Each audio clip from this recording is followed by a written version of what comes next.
ಸ್ವಲ್ಪ ಮೈ ಬಿಸಿಯಾಗಿ ಜ್ವರ ಬಂದಿದೆ ಅನ್ನಿಸಿದ್ರು ಮಾತ್ರೆ ತಗೊಳ್ಳೋ ಡಾಕ್ಟರ್ ಹತ್ರ ಓಡೋ ಜನ ನಾವು. ಅಂಥದ್ರಲ್ಲಿ ಕೆಲವರಿಗೆ ಏಕಾಏಕಿ ನೇಣು ಜೀಕೊಂಡು ಸತ್ತು ಹೋಗುವಷ್ಟು ಧೈರ್ಯ ಅದೇಗ್ ಬರುತ್ತೋ ಗೊತ್ತಿಲ್ಲ. ಅದರಲ್ಲೂ ಶಾಂತಕುಮಾರ್ರಂತಹ ಜನರಿಗೆ ಮೇಲ್ನೋಟಕ್ಕೆ ಅವರ ಕುಟುಂಬ ಸುಖಿ ಕುಟುಂಬ, ಅಲ್ಲಿ ಎಲ್ಲವೂ ಸರಿಯಾಗಿತ್ತು. ಮೂಲತಃ ದಾಸನಕುಂಟೆಯವರಾದ ಶಾಂತಕುಮಾರ್ ಬೆಂಗಳೂರಲ್ಲಿ ನೆಲೆ ನಿಂತು ಸಾಕಷ್ಟು ವರ್ಷಗಳೇ ಕಳೆದು ಹೋಗಿವೆ. ಪ್ರತಿಮಾರನ್ನ ಮದುವೆ ಮಾಡ್ಕೊಂಡು ಬಂದ್ಮೇಲಂತೂ ಗಂಡ ಹೆಂಡತಿ ಊರಿಗೆ ಹೋಗಿದ್ದು ಕಡಿಮೆನೆ. ತಾಯಿನ ನೋಡೋದಕ್ಕೂ ಆಗೊಮ್ಮೆ ಈಗೊಮ್ಮೆ ಹೋಗ್ತಿದ್ರಾದ್ರೂ ಅಮ್ಮನ ಜೊತೆಗೆ ಮನಸ್ಸು ಬಿಚ್ಚಿ ಮಾತಾಡಿ ಗೊತ್ತಿರಲಿಲ್ಲ ಶಾಂತಕುಮಾರ್ಗೆ. ಇತ್ತೀಚೆಗೆ ತಾಯಿ ಮಗ ಮಾನಸಿಕವಾಗಿ ಹತ್ತಿರವಾಗಿದ್ರಾದ್ರೂ ಒಟ್ಟಿಗೆ ಒಂದೇ ಮನೆಯಲ್ಲಿರಲಿಲ್ಲ. ಅವತ್ತು ಮಗನ ಸಾವಿನ ಸುದ್ದಿ ಕೇಳಿ ನಿಂತಲ್ಲಿ ನಿಲ್ಲೋದಕ್ಕಾಗದೆ ಆಸ್ಪತ್ರೆ ತನಕ ಬಂದಿದ್ರು ಈ ತಾಯಿ. ನಾವಂತವ ಅವರಂತವ ಏನು ಬಂದಾಗೆಲ್ಲ ನಾವು ಚೆನ್ನಾಗಿರ್ರಪ್ಪ ಚೆನ್ನಾಗಿರ್ರಿ ಅಂತ ಹೇಳ್ತಿದ್ದೆ ಹೊರತು ನಮ್ಮ ಹತ್ರ ಏನೂ ಹೇಳ್ತಿರ್ಲಿಲ್ಲ. ಅಣ್ಣ ತಂಗಿ ಹತ್ರ ಅವ್ರ ಯಜಮಾನ್ ಹತ್ರ ಮಾತಾಡ್ಕೊಂಡು ಹೋಗ್ತಿದ್ದ, ನನ್ನ ಹತ್ರ ಮಕ್ಕಳು ಹೊತ್ಕೊಂಡು ಮಾತೇ ಆಡ್ತಾ ಇರಲಿಲ್ಲ.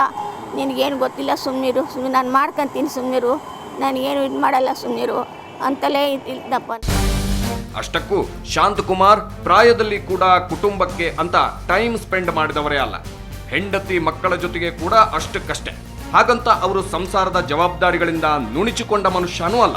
ಇಬ್ಬರು ಮಕ್ಕಳಿಗೂ ಒಳ್ಳೆಯ ವಿದ್ಯಾಭ್ಯಾಸ ಕೊಡಿಸಿದ್ರು. ಮಗಳು ನಿರ್ಮಿತಾ ಫ್ಯಾಷನ್ ಡಿಸೈನಿಂಗ್ ಓದ್ಕೊಂಡು ಈಗ ಲಾಸ್ ಏಂಜಲೀಸ್ನಲ್ಲಿ ಸೆಟಲ್ ಆಗಿದ್ಲು. ಮಗ ರಕ್ಷಿತ್ ಫೋಟೋಗ್ರಾಫರ್. ಅವನು ಹೆತ್ತವರ ಜೊತೆ ಇಲ್ಲೇ ಬಸವೇಶ್ವರ ನಗರದ ಮನೆಯಲ್ಲಿದ್ದ. ಅವರಿಗೆ ಇಬ್ಬರು ಮಕ್ಕಳು, ಒಬ್ಬ ಮಗ ಇದ್ದಾನೆ ಮತ್ತು ಒಬ್ಬ ಮಗಳು ಅಮೇರಿಕಾದಲ್ಲಿದ್ದಾಳೆ. ಅವಳು ಫ್ಯಾಷನ್ ಡಿಸೈನಿಂಗ್ ಟೆಕ್ನಾಲಜಿ ಮಾಡಿ ಅಮೇರಿಕಾದ ಸೆಟ್ಲ್ ಆಗಿದ್ದಾಳೆ. ಅವಳು ಮದುವೆ ಆಗಿ ಒಂದು 3 ವರ್ಷ ಆಗಿದೆ. ಈಗ 6-7 ತಿಂಗಳ ಹಿಂದೆ ಶಾಂತಕುಮಾರ್ ಪ್ರತಿಮಾ ದಂಪತಿ ಮಗಳ ಮನೆಗೆ ಹೋಗಿ ಬಂದಿದ್ರು. ಆಕೆ ಖುಷಿಯಾಗಿರೋದನ್ನ ನೋಡ್ಕೊಂಡು ಬಂದ್ಮೇಲೆ ಅಪ್ಪ ಅಮ್ಮ ಹ್ಯಾಪಿ ಆಗಿರ್ಬೇಕಲ್ವಾ. ಆದ್ರೆ ಯಾಕೋ ಶಾಂತಕುಮಾರ್ ಸಿಟ್ಟು ಇನ್ನಷ್ಟು ಜಾಸ್ತಿಯಾಗಿ ಗಂಡ ಹೆಂಡತಿಯ ಜಗಳ ದಿನದ ಕಥೆ ಆಗಿ ಹೋಗಿದ್ದನ್ನ ಸಂಬಂಧಿಗಳು ಗಮನಿಸಿದ್ರು. ಕೋಪ ಸ್ವಭಾವ ಮೊದಲಿಂದಲೂ ಸ್ವಲ್ಪ ಅಷ್ಟು ಬಿಟ್ಟರೆ ನಾವಿನ್ನೇನು ಹೇಳೋಕ್ಕಾಗಲ್ಲ. ಸ್ವಭಾವದಲ್ಲಿ ಕೋಪ ಇದ್ದೇ ಇರುತ್ತೆ ಕೆಲವರಿಗೆ. ಮಿಸ್ಅಂಡರ್ಸ್ಟ್ಯಾಂಡಿಂಗ್ ಮೊದಲಿಂದನೇ ಇತ್ತು. ಮಕ್ಕಳು ಮದುವೆಲ್ಲ ಮಾಡಿದಾರೆ ರೀ, ಈಗ ಒಂದು 5-6 ತಿಂಗಳಿಂದ, ಒಂದು 5-6 ತಿಂಗಳು ಇರ್ಬೋದು. ಇವರೇನೋ ಗಲಾಟೆ ಶುರುವಾಗಿದ್ದು ಈಗೊಂದು 5-6 ತಿಂಗಳಿಂದ ಅಂತಾರೆ. ಆದ್ರೆ ಮೊದಲಿಂದಲೂ ಗಂಡ ಹೆಂಡತಿ ಅಷ್ಟಕ್ಕಷ್ಟೇ ಅನ್ನೋ ಹಾಗೆ ಇದ್ರು.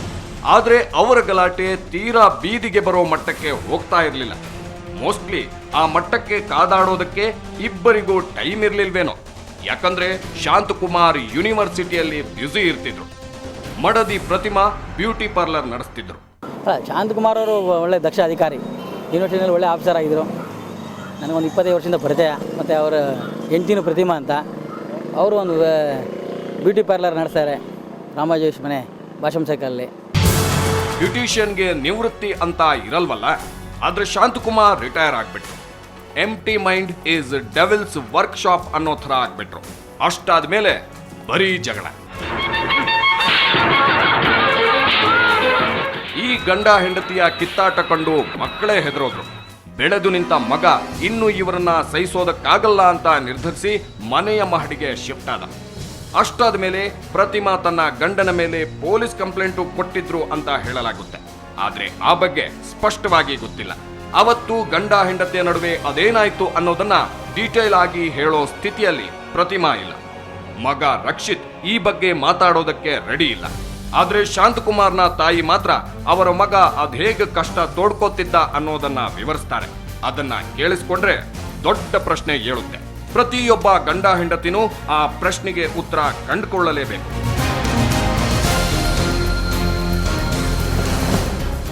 ಸದಾ ಕಿತ್ತಾಡೋ ಗಂಡ ಹೆಂಡತಿಯಿಂದ ಮಕ್ಕಳು ಹಿಂಸೆ ಅನುಭವಿಸ್ತಾರೆ. ಆದರೆ ಇಲ್ಲಿ ತಮ್ಮ ಮಗನೇ ಸುಸ್ತೆದ್ದು ಹೋಗಿದ್ದ. ಹೆಂಡತಿ ಮಕ್ಕಳು ಅವನನ್ನ ಮೂಲೆ ಗುಂಪಾಗಿಸಿ ಬಿಟ್ಟಿದ್ರು ಅಂತ ಆ ವೃದ್ಧೆಗೆ ಅನಿಸ್ತಿದೆ. ಅದಕ್ಕೆ ಕಾರಣನೂ ಇದೆ. ಅದೇನು ಅನ್ನೋದನ್ನ ಬ್ರೇಕ್ ನಂತರ ಆ ತಾಯಿ ಬಾಯಲ್ಲೇ ಕೇಳೋಣ.